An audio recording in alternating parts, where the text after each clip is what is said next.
Go.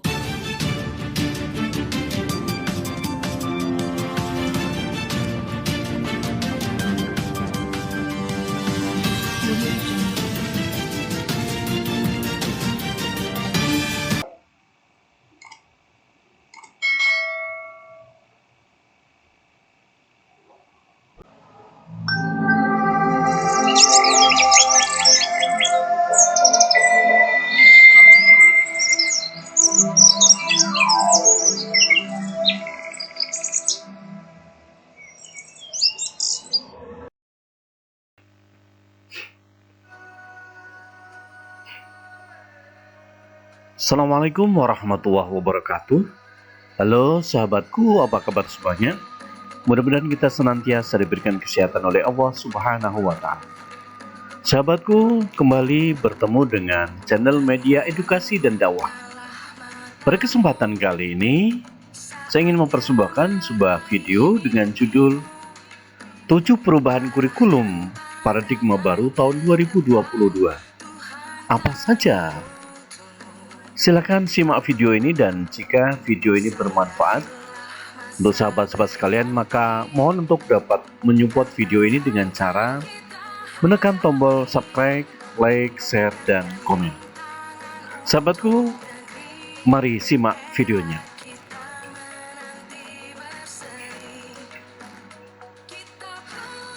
Sahabatku, pada kurikulum paradigma baru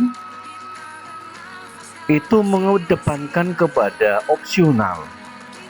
Jadi tidak ada keharusan atau pemaksaan, melainkan ada opsi-opsi yang ditawarkan oleh Mendikbudristek. Apa diantaranya? Yang pertama adalah boleh satuan pendidikan menggunakan kurikulum tahun 2013, boleh juga menggunakan kurikulum darurat, dan boleh juga menggunakan kurikulum baru, yaitu kurikulum paradigma baru. Jadi kurikulum paradigma baru adalah sifatnya opsional. Ada 7 perubahan pada kurikulum paradigma baru. Mari kita simak 7 perubahan itu apa saja. Perubahan yang pertama, struktur kurikulum.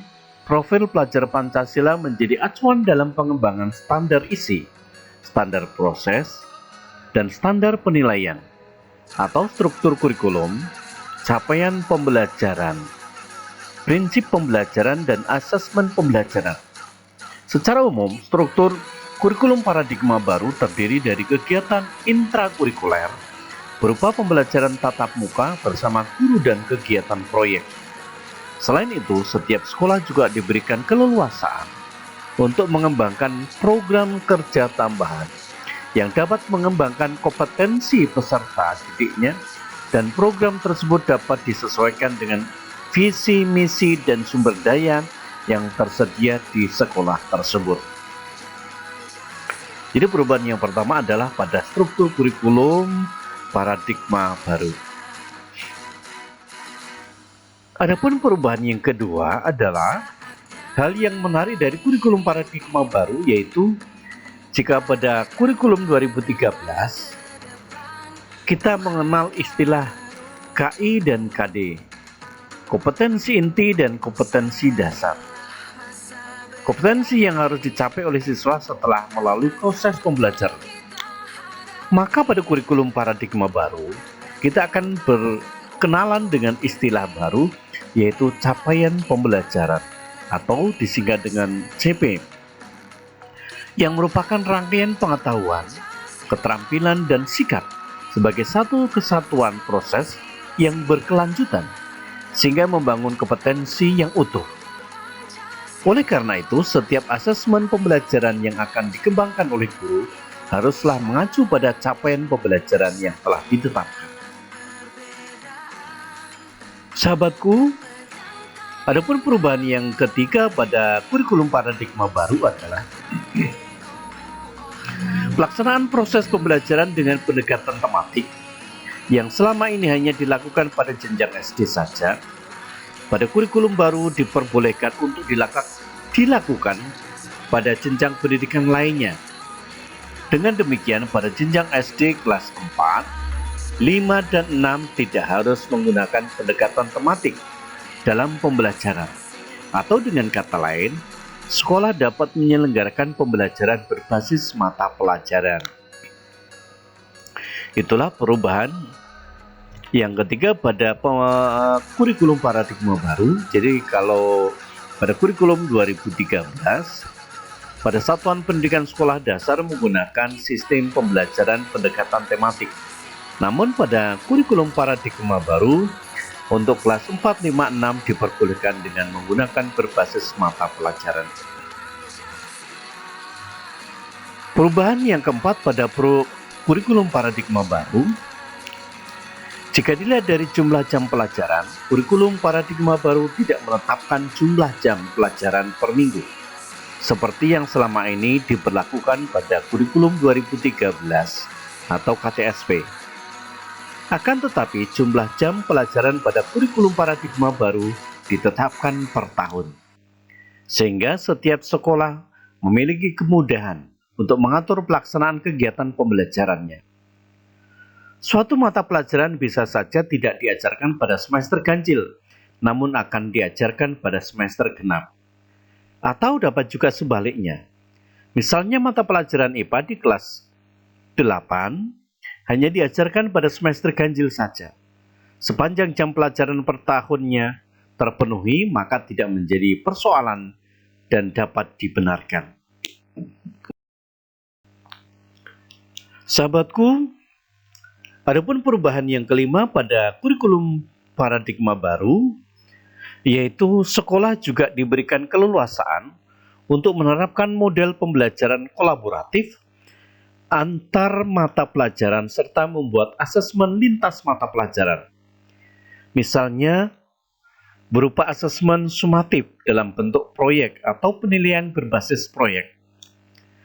Pada kurikulum paradigma baru, siswa SD paling sedikit dapat melakukan 2 kali penilaian proyek dalam 1 tahun pelajaran.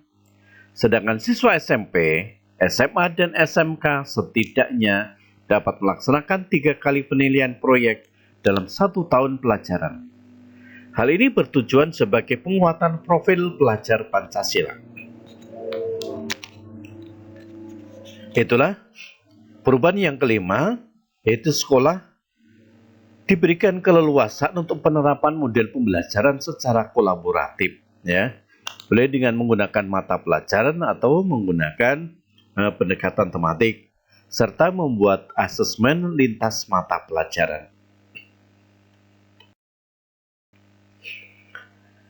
Selanjutnya, perubahan yang keenam pada kurikulum paradigma baru, yaitu untuk mata pelajaran teknologi informasi dan komunikasi atau TIK, yang pada KTSP atau kurikulum 2013 dihilangkan.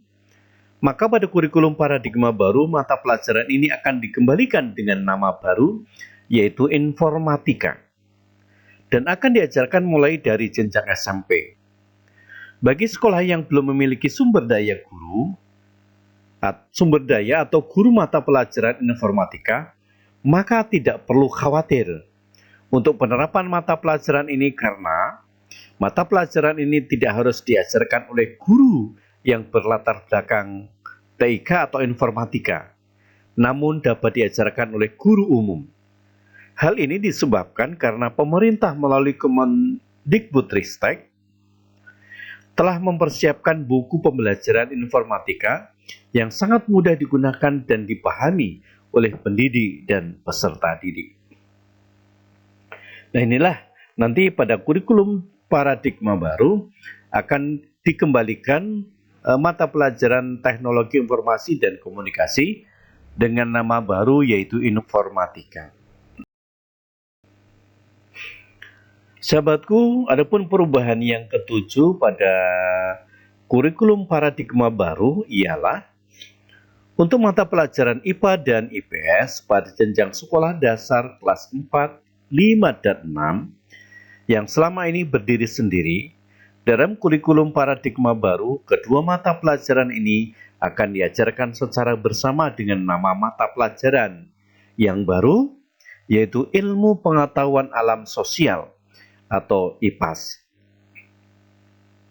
Hal ini bertujuan agar peserta didik lebih siap dalam mengikuti pembelajaran IPA dan IPS yang terpisah pada jenjang SMP. Sedangkan pada jenjang SMA, peminatan atau penjurusan IPA, IPS, dan bahasa akan kembali dilaksanakan pada kelas 11 dan kelas 12. Itulah perubahan yang ketujuh pada kurikulum paradigma baru, yaitu untuk mata pelajaran IPA dan IPS pada jenjang sekolah dasar kelas 4, 5, dan 6 akan dijadikan satu dengan nama IPAS atau Ilmu Pengetahuan Alam Sosial. Sedangkan untuk jenjang SMA, untuk penjurusan IPA, IPS, dan bahasa akan kembali dilaksanakan pada kelas 11 dan 12.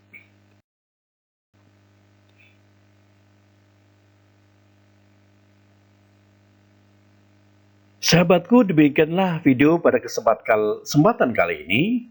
Terima kasih sudah menonton video ini, dan